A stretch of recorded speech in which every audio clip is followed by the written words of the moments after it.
Hello and welcome to another edition of Mee Gindys.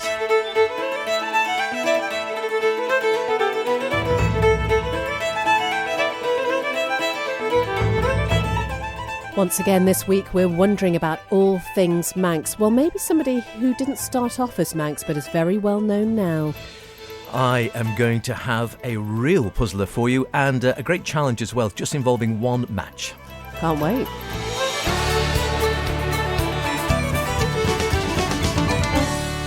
A little bit later, ball lightning as well. I mean, don't adjust your sets, it's not what you think, but it is quite interesting. Well, I think it's interesting. It's something that's fascinated me for ages, and it just sort of came about through an unlikely source, realistically. So I thought I'd find out a little bit more, and obviously if people do know more about it, they can get in touch. Howard Kane at manxradio.com or Beth Espy at manxradio.com. But to start, we are going back to the Manx Museum to find out about some Manx worthies. Okay, so we are back in the Manx Museum and we're with Katie King again. And Katie, we're going to talk about somebody who, first of all, many people will feel that they know a lot about because they hear his name quite often. Who is that? Yes, we're going to talk about Henry Bloom Noble, who his name is really well known anyway, even if the person isn't, and his wife, Rebecca Noble. Their stories are really interesting and they are connected to the building we're stood in today, the Manx Museum, so I thought that would be an appropriate subject to start us with.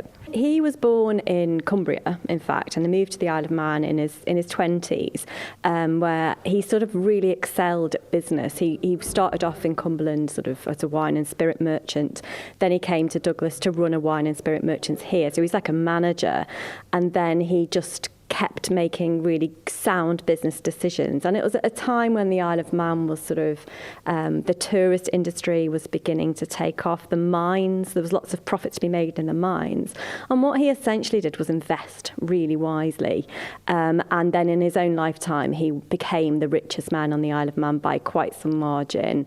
And when he died, he was worth, in property alone, about in today's money, about £10 million. So he was really, really very wealthy. He was known to be quite ruthless in his business dealings as well. But as he got a bit older, into his 40s, he met a local woman, Rebecca Thompson, her name was. So Rebecca Thompson was a well-known charity worker on the island. She was very wealthy. Her family were very, very wealthy. And she was very religious. She was a devout Christian and she went to St. George's Church in Douglas, as all the great and the good did actually at that time. And she was very well connected on the island and, as I say, independently wealthy. And she, I'm guessing as an unmarried woman at that time, decided to devote herself to charity work, and she was highly thought of. Anyway, at some stage they met, probably at St. George's Church, I imagine. I should say at this point that Henry Bloom Noble was from working stock. He was, it's a rags to riches story, I suppose. He wasn't of an upper class like she was, so I don't know if that was important at the time. I suspect not. I think money spoke on the Isle of Man, and you could certainly buy your way through the ranks of society. So I suspect he was considered a gentleman at this point when they met anyway. And they were married, and they were married quite late in life, and they had no children. And from the point of their marriage, it seems, if you look at sort of the evidence of Henry Bloom Noble's charity work, that is when he became this sort of very philanthropic individual. They were fantastically wealthy. They had a country house in Lonnon, and then they later bought the Villa Marina. There was a sort of gentleman's mansion known as the Villa Marina, which is the site we know now, where they lived. And Rebecca in particular was quite appalled by the poverty of Douglas. A lot of their works focused on Douglas. Douglas at this time was really growing hugely to serve as the tourist industry. But this is a time before the welfare state, before the NHS. People were, dying of very minor illnesses. There was epidemics and terrible disease outbreak. Really, if you had fallen into hard times, there was nothing for you. There was nothing to pick you up. So that's what Rebecca in particular focused on. So her family funded the House of Industry, which is on Kingswood Grove, just coming off where we are now, the museum, which is now the Ellen Bannon Memorial Home. And Henry and Rebecca would go there at Christmas for Christmas dinner. And not only were they have an interest in that. They seem to take an interest in the lives of the people that live there. So Rebecca Noble in particular, they opened an orphanage, 2 on the Isle of Man and 1 in Cumbria. And once the boys left the orphanage, she took an interest in those boys for life. So it seems, looking back, that perhaps her sort of maternal instincts were put onto the poor, particularly boys of Douglas who were sort of destitute. The House of Industry was one of her passions, the orphanage, and there was a hospital in the Isle of Man of sorts on Fort Street. It was called a dispensary, which meant that they would give medicine for free to the poor, and it had 2 beds in it. There was also a infectious disease hospital at the White Hoe, and that was to try and stop these outbreaks, particularly smallpox outbreaks and things like that. But there wasn't any sort of hospital to serve the people of the Isle of Man. If you were wealthy, you'd pay for a doctor to come to you, that sort of thing. So in the 1880s, Rebecca owned the land we're stood on now, so we're stood on in the Manx Museum. She owned this land, it was a greenfield site, and she gifted it to the poor people of Douglas, and she persuaded her husband to also give £20,000 of his own money to build the hospital and equip it. That's about £1.25 million today. So of their own money, they built this hospital. At the time, it was described as the finest in the world. It was very modern, and it had 32 beds in it. So they funded all of that, and they kept an endowment to keep it running. Really sadly, Rebecca Noble died suddenly in 1888, just before this building opened. And this very badly affected her husband, obviously. They were very close. So he set up a charitable trust in her name initially to keep this hospital going.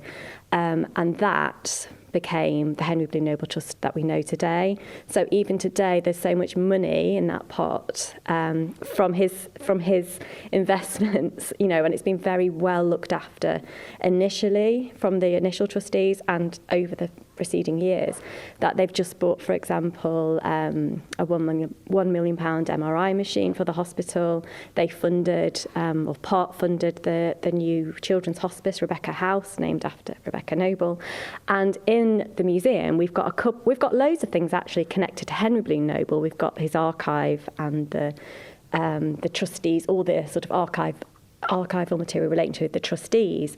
But we've also got a really beautiful object, which is the trowel that Rebecca Noble used to lay the foundation stone of this building. So you probably all walked past it loads of times, but if you look at the Manx Museum, as you walk past, there's a cornerstone that Rebecca, she wouldn't have put it in herself, but she was there. So it's made of carved ivory, and on the silver work, it's got an engraving of the Nobles Hospital, the architectural plans of the Nobles Hospital as they envisaged. So she used this trowel in the ceremonial ceremony, and it's ultimately ended up here with us at the Manx Museum, and it's on display in our Museum 100 exhibition. And the cornerstone is marked with Rebecca's name because she laid it. Yeah, so really sadly she wasn't here for the actual opening, and most of the opening speeches seem to have been about the sort of bereft Isle of Man, that Rebecca wasn't there to see this thing that she'd fought for.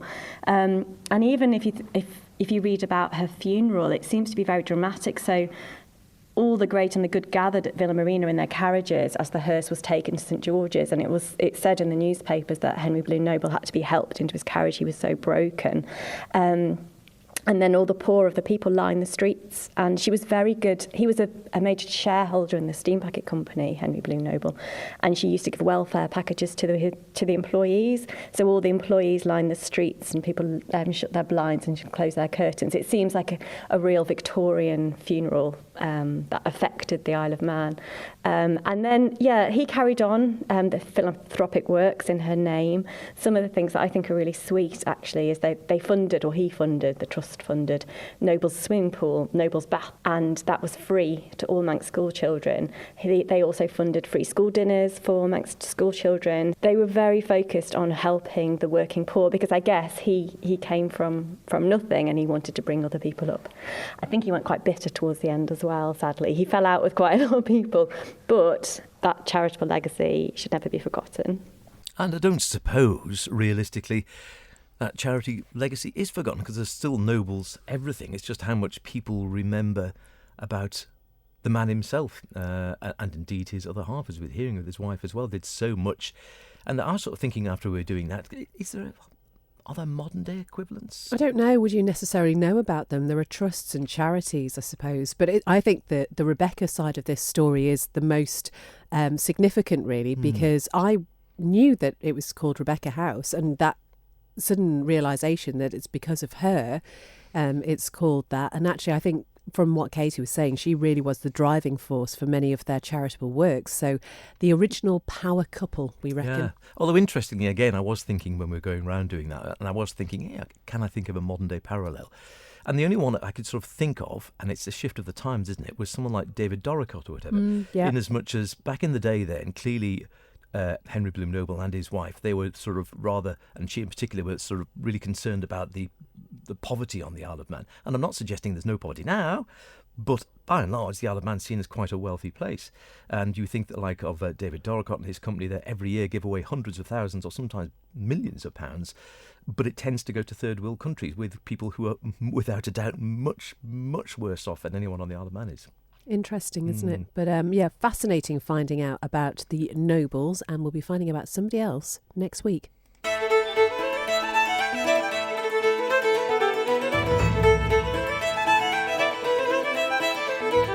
Right, you've got your little book of words there. This has been quite good fun, this one. Just remind us what it is. This is a little book of Laxi, a miscellany of incidents, accidents and hot topics, and it's from the Manx newspapers from 1793 to 1899. It was compiled and edited by Sue King. Okay, I'm going to go from the back this time, so I'm going to flick through. You tell me when to stop. Right, 3, 2, 1, stop. Okay. Oh. It's not another sad one, is it? It looks like a sad one. Oh, do you want the sad one or the not sad one? Well, can we have the not sad one, please? Okay. April the 17th, 1886, Doon Glen Hotel. Oh, yes.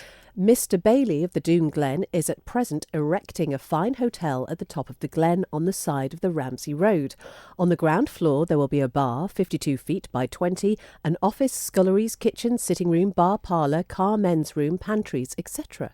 The sculleries will communicate with the dining saloon by means of slides, and the office command a view of the whole of the ground floor. Upstairs there will be a large front room, 32 feet by 15, capable of being divided into 2 rooms and a suite of bedrooms. There will be an entire frontage of 116 feet. Mr. Bailey expects to have the place in working order for the coming season. And this impressive hotel, so that's the good news.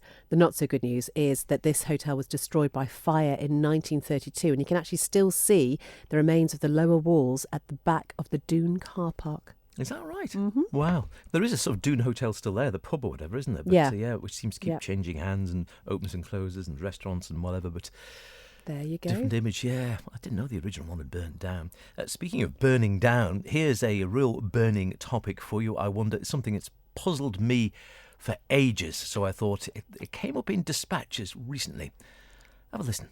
Here we are then, Beth. Here's a really fascinating one. One I've wondered, Mee Gindys, I really have wondered about for ages. Have you ever heard of ball lightning? I think you're making it up. No, I say it's a real phenomenon. I've heard about it for years. And it seems to me it's one of these things. I've seen lightning, and a lightning storm's always exciting, isn't it? Go on, you're going to say something. I was just wondering if you needed to go to a chemist. You're shooting off down a totally separate avenue there, aren't you? Honestly.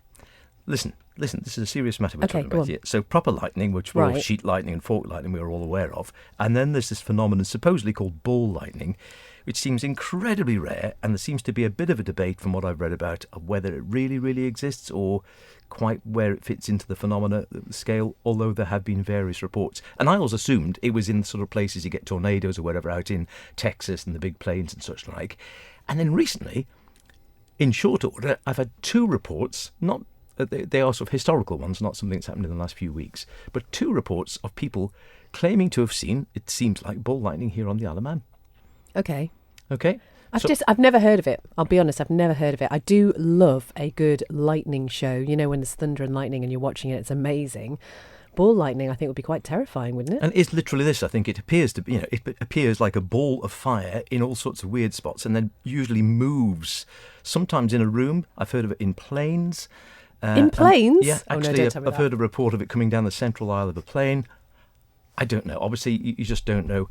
We brought along a man here, and we'll play a clip in a minute here, but Adrian Cowan from the Met Office. Now, you've been forecasting and watching the weather for a long time.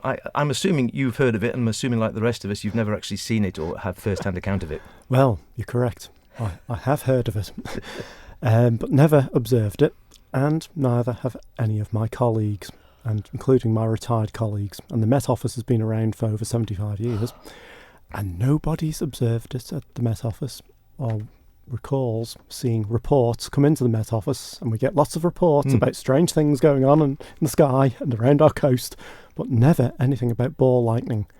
But at least I've heard of it, and it seems to be that it happens just about anywhere in the world, but nearly always it is associated with thunderstorms. Okay. Well, tell you what, let's have a listen to this one then. So this is what the first one I heard, and this is a piece, you can listen to this in full on the Culture Vannon website. We were talking about the other week. This is Norma Cowell, retired head teacher, talking, and this is her going back, so I think this is the 1960s, 70s, 50s, somewhere around that sort of era, I guess. And here's Norma, so let's listen to this. It's only a couple of minutes, and she talks about seeing, apparently, ball lightning. Just got one thing to ask you about a ball of fire. A ball of fire crossing the road. That was unbelievable. Tell me about that, because I'll be in trouble if I don't ask you about it. I had my mother and my aunt with me in the car. Two aunts and my mother. I used to take them out of an early evening or something, or a Saturday or a Sunday. I'd pop them in the car and take them for a drive. Went all over the island, as I had done as a child. So, we were at the crossroads just outside Ballasalla. Cross Four Ways. Yes. It's called. And we were driving along, and we'd only just gone through the crossroads, and all of a sudden we all screamed because a ball of fire came down. It was a round ball, flames, down the hedge, across the road and up and over the next hedge. And we all screamed. How big was it? It was about that big. So bigger than a football, like a beach ball. It was size. bigger than a football. It wasn't as big as a motorbike wheel. It was pretty round, but it was flaming. Now, had I seen that and been alone in the car, I'd have put myself to Ballamona. Or I'd have been worried or told the doctor. But there were four of us in the car. And did you go and look over the hedge? Yes. I pulled in very quickly, and I went and looked over the hedge, and there was nothing. How strange. It took me a while, because it was quite a tall hedge. It had come over, and twice a tall when it went back over the other side. But four of us saw it. And when we ever went past there again, if I had one of these ants in, they'd say, wasn't it somewhere near here that ball of fire went across the road? Well, that's... Now, I can't explain it, but the four of us saw it, and the four of us often talked about it. There we go. What you need now is a dash cam. Well, I You'd know, you catch see, it now, these wouldn't days you? you might Yeah. do. Although the trouble is, of course, I was watching something on YouTube when I was doing a little bit of background on this, and there's one very convincing one of what looks like ball lightning crossing a railway track and the sparks going off the lines and such like. It's fake. It's you look at it, it's brilliantly done, but a few people had noticed the sound effects of the sparking didn't sound quite right and sounded like it was coming from a studio rather than actually open there. And the chap who did it eventually said, yeah, actually I was just having a bit of fun. And he was clearly very talented, and it looks totally believable, but it was all absolute rubbish. So, Eddie, you said you haven't seen it, your Met Office colleagues haven't seen it. Do you believe it exists, though? I'm a believer. Are you? Yes. And I decided to do some more reading up on this, and there's quite a lot of evidence out there, scientific and other written evidence. Nobody I'd noticed had come up with credible reasons, but scientists are looking into this as we speak, and are trying to replicate what's going on. Either a lot of energy going into gas, turning into a plasma that glows, or something else that I read, which ties up with some work being done by Chinese scientists, is that it is associated with lightning strikes from a thunderstorm hitting the ground. And instead of just a flashbang, it is energizing the particles in the ground, lifting them into nanoparticles, energized into a ball of particles made up of iron, calcium, silica, and turning into an energy ball that floats or moves across the ground. And that ties in with some of the descriptors that we've seen people, members of the public and others, describing what's going on. This ball that sometimes rolls along the ground as a bright light, and sometimes it lifts. And it comes in all different sizes as well, from a few centimetres up to, somebody said, the size of a car. Ooh, That's big. That's big. Here, I'll give you this other one, because off the back of this, just following on from what you said there, Adrian, Ernie Thorne, he of Opera Hour fame, listened to the programme, and he says, funny enough, H, I've got another fireball story for you. My grandmother was born in 1888 and lived in the old Hanover Street. She recounted to me that a fireball had come down their chimney into the fireplace, floated across her room and left, I think, she said, by the window, but I can't be sure, I can't remember. So they followed it to the nunnery, where it then disappeared. The most remarkable thing about her story was that she told it as it was no big deal, as though it was a commonplace occurrence and nothing to be scared of. I'm assuming his grandmother was of a different generation. It was just a case of, well, these things happen and on we go, as it were. That'd be like me if I ever saw one. Sterner stuff. But it's that same idea again of this sort of ball. And I'd heard of this plasma idea before. I hadn't heard of the nanoparticles one, another fascinating one. Yeah. But it sounds, I suppose, just because science hasn't actually officially logged it yet doesn't mean it can't exist. Maybe that's where the song "Goodness Gracious, Great Balls of Fire" actually came from. You could be not a million miles off the mark there. Could be. That one. So it's possible. The shame of it is, if we had a date, I thought, certainly for the more recent one, it would have been possible to say, maybe go back on the records and see whether it was a thundery day that day, and there was a lot of energy in the air. Ooh. I think we should talk about this more next week, because there is another Manx Radio presenter who has a story to tell about ball lightning. But we've reached a time of the programme, H, where we're going to do a challenge, and I've got a match. Yeah, you've got a match. Very simple, this one. So you stick your thumb out. Yep. And then can you balance that match vertically on your thumb? Vertically? Yeah. No, I don't think so. Can you get it to stand on your thumb? No. Oh, I'm going to lick my thumb, because last week I had to lick it. So I wondered if maybe that's it. You can't do it? What about... Can I use my finger? You got to take your... You're not allowed to actually hold your finger there. Hold it. Okay. But you just do it like that. You say, there you go. Oh, how are you doing it? So, how are you doing it and I can't? There's going to be some... Did you lick your finger? No. Did you lick the match? No, I didn't lick my finger. I didn't lick the match. Has yours got a bigger bottom than mine? No, it hasn't. It looks exactly the same. Oh. It's a good one, that, isn't it? Go on. Like that. There, have you got it? You're almost there. Am I? Do you just push it in so far that it's in the dent? So hold it nice and firmly and then just release. Okay, I'm holding it firm. Release. No, it's still falling off. I'll try it with my left hand. You haven't got fat enough fingers, have you? No, it's not working. Right. You obviously need, yeah. So put your other arm, press it down, press it into the pad of your thumb, that's it, and hold, and just press without snapping, and then just hold it gently with your finger and just release the top one without.